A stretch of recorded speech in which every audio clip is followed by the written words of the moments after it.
Hey y'all, I'm Brianna. Welcome back to my channel, or welcome if you're new. So today is going to be a 6-week first year teacher update.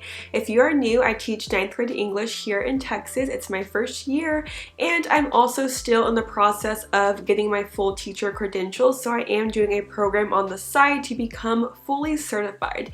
So I just wrote down a list of random things, and I'm just going to talk about what it's been like these past 6 weeks.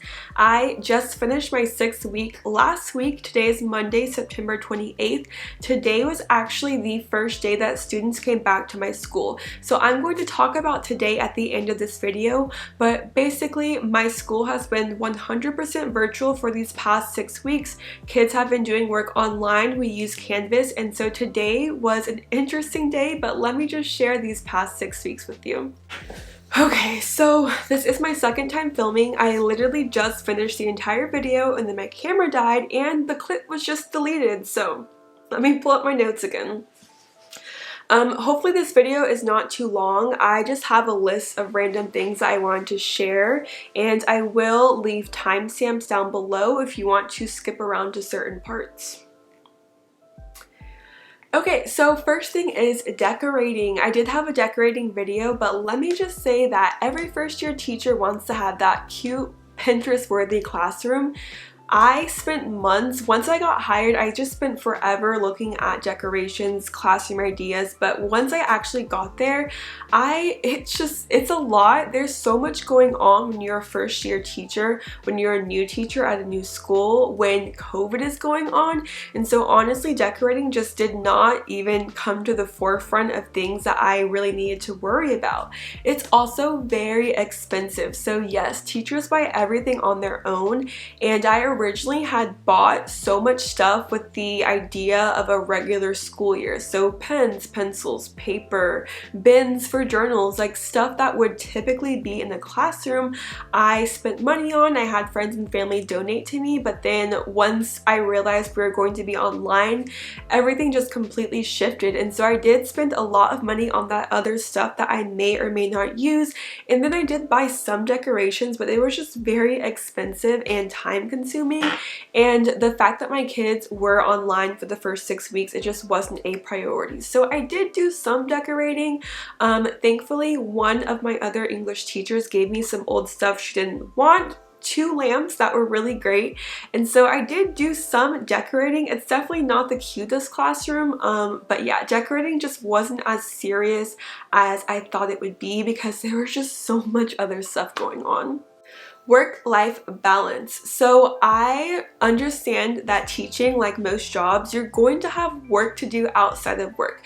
However, there has to come a certain point where you just have to have some boundaries, and the first couple of weeks I really struggled with just always checking my email, working on the weekend at night. Kids would message me at 10 p.m., 2 a.m., just all the time. I downloaded my email app, my other apps on my phone. I would constantly get watch notifications, phone, just like everything, and it just was too much. So I think it was maybe week 4 that I kind of tried to, on the weekends, just set some boundaries, and Saturday and sometimes Friday nights were just cut off from work. I did not check emails, grade, do work, lesson plan, any of that. I really just needed time to be by myself, to be with friends, family, go to the gym, just not think about school. And then Sunday was the day that I tried to do mostly all of my planning. It sometimes works like that. This past weekend, I did work throughout the weekend just because I had to submit my grades. Most often throughout the weekdays, I do plan and work because I have to figure out my plans for the next day, and there's just always stuff to be done. But Saturday is the day that I'm going to try to just have no school whatsoever. And I do tell my students, like, hey, if you message me at 2 in the morning, I'm not going to see that or reply till the next day. If you message me on the weekend, chances are I'm not going to get to that until Sunday. And so I just really think that having that work-life balance is crucial, because I was going to lose it if I just 24/7 was always on my phone looking at emails and school stuff. And so that has been something that has been helping, and hopefully I can continue that. Saturday is my day throughout the rest of the school year. So I actually get my first paycheck on Wednesday. Today is Monday. So I have been working for 6 weeks now. I began work on August 6th. School started on August 17th, and today is September 28th. This first month is kind of off, but after this, I will receive a monthly paycheck at the end of every single month. So this first month has been a struggle because I have been working for 8 weeks and not seen a paycheck. But I actually did get a pay raise before I've even gotten paid yet. So the way that most teachers are paid are based on a pay scale depending on your years of experience. I'm obviously at 0 because I'm a first year teacher. I think that my school district just had a pay increase or something, but yeah, I got a pay raise before I've even gotten paid. So that was definitely something that motivated me to keep going on those days where I was just like, am I sure I want to be a teacher? But yeah, definitely not in it for the pay. Teachers don't get paid that much, but it was really nice just to have that, to get a couple extra something every single month. Goal setting. So there are a whole bunch of things that teachers have to do behind the scenes that I had no clue about. So for school, you have to do observations, you have to set a professional goal, a student learning objective. There's a whole bunch of stuff that you're doing in the background. Like actual teaching is kind of a really small part with all the other things that you are juggling. Like I mentioned, I'm also in a program to get my full certification. So I'm doing that, teaching, all the other stuff, administrative work. There's just always a lot going on and you're always just juggling a whole bunch of different tasks. I have to always make a to-do list or else I will just forget what I have to do. Planner. Having a planner and being organized is so key because there's always a due date, like submit your goals, submit grades by then, email a newsletter. There's so many responsibilities, and so every single day I write down a to-do list of things that I need to do, and I also try to keep track of everything in my planner. Going off of planners, so I did post a video when I got the cute Erin Condren planner from Target, the teacher planner with all the stickers and pages and just everything on there. I did not use that planner at all. There was so much going on the first couple of weeks with training and professional development, trying to figure out school and COVID and just everything, that I just did not use that planner. And so actually last week I decided to ditch the Erin Condren planner. I went to Target and got just a plain, cheap $9 planner. All it has are my months and then each week. No stickers, nothing fancy. And I think for me that just made things a lot more simple. I just couldn't deal with all the everything in the Erin Condren planner. It was also very thick and heavy to carry back and forth. My purse already has a ton of stuff in it. My water bottle, my lunch, my MacBook, iPad, a whole bunch of other stuff. And so having a thinner, just simple planner is really what's been working best for me. When it comes to lesson planning, I have a Google Doc that details every single day and has links and what I'm doing. And then on my planner, I just put like the highlights, the main things. And so that's really what's been working for me. But I think staying organized is so important because there's just so much going on, like a staff meeting, a COVID meeting, a due date, turn grades in, email, like there's a lot going on. And if I did not write that down, I would definitely not remember anything important. So next is lesson planning. I'm just going to be straight up honest, is that I definitely need to improve on my lesson planning. That has honestly been one of the, if not the most hard thing for me, because I did not go to college to be a teacher. I didn't get that experience of student teaching where you actually learn how to plan and execute lessons, because I am going through an alt-cert program, and so that has really been something that's been difficult. Luckily, my teammates, my other English 1 teachers, have been super helpful in sharing resources and even sharing their lessons with me, and so that is how I've been surviving. Of course, as the year goes on, I know that I will get better and find more ways to make my lessons engaging. But these first couple of weeks, it's been a struggle to learn how to do that on top of just everything else going on. So very thankful for my other workers who have been super helpful. If you're a first year teacher, you have to ask for help. I was so scared, and still kind of am sometimes, to ask for help because it feels like you're bothering someone or like you don't know what you're doing, and you should. But I think they all understand, and everyone's been there before, and if you don't ask, then you're not going to know. Definitely if I would have started asking for help earlier, I I could have avoided just hours of trying to figure things out. But yeah, lesson planning is something that I definitely do want to improve on. I think it's just something that I'm going to have to learn as time goes by, because I did not go to college and take classes to learn how to do this. Also, just touching on lesson planning, curriculum is just, there's a lot. For Texas, there's a system, but like there's just so much stuff to go through. So for each unit, we have a document that kind of lays out everything that we're supposed to go through, what the kids are supposed to learn. These documents for each 6 weeks are like 130 pages long. There's just so much information. Sometimes it's so much information, it's hard to decipher like what do I need to pinpoint and narrow in on. So yeah, curriculum and lesson planning has just been kind of a headache, but I think that as time goes on, I'm going to get the hang of it. Grading. Grading when you teach high school and have 152 kids is a lot at the beginning, because the kids had been out of school since March. We were doing virtual learning. There's just a whole bunch going on. Most of my assignments were just, did you do it or did you not do it? Just kind of like completion. So that was pretty simple. And then on Canvas, there were a couple of quizzes and things that Canvas automatically put grades on. But once we started getting more into things that the kids were writing and I had to actually go through and read every single submission, it's a lot. I have 152 kids, and so grading definitely has been taking a lot of time. I just had them write an essay that is due on Friday, and so I'm going to have to go through and read 152 essays.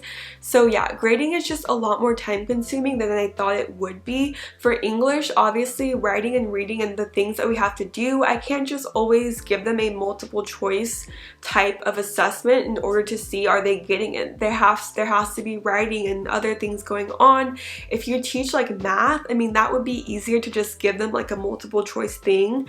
But for reading and writing in English, there's just a lot of grading that happens. So yeah, grading definitely is very time consuming. And also with the grades being due, there were kids who were still turning in work from 4 weeks ago, missing work, late work, just a whole bunch going on. So I definitely am going to try to like narrow down and make grading more efficient and quicker, and use my time at school during my conference periods and planning periods to do that more instead of having to come home on the weekend and do all of those grades. Teacher bladder. You might have heard this before if you're a teacher, maybe not, but obviously when you are teaching, you cannot just get up and go to the bathroom and leave a class of 30 kids alone. I actually have not had this problem until now because we were virtual. So our virtual schedule was 100-minute classes, 4 classes a day on a block schedule. 1 class I had off. So I had 3 classes a day. The first half was asynchronous. I hate these words now. Asynchronous means they are, oh my gosh, my desk. Asynchronous means they are doing work alone, and then during the synchronous is when we would hop live on video, Zoom, Teams, or whatever. So typically, unless I was in the middle of a video meeting, I could just get up and go to the bathroom whenever I want.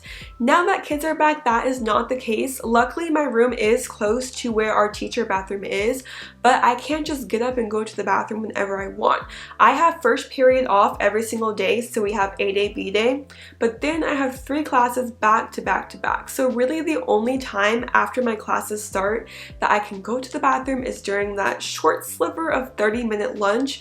So I do drink a lot of water, tea, coffee, and all that stuff. So I am going to have to get my teacher bladder ready, because going to the bathroom is not it's not an option at any time of the day. So the last thing that I made a note of is after school naps. Everyone always said that once you become a teacher and you get home from school, you just like pass out. And for the first couple of weeks, I really honestly didn't. But then things started piling up.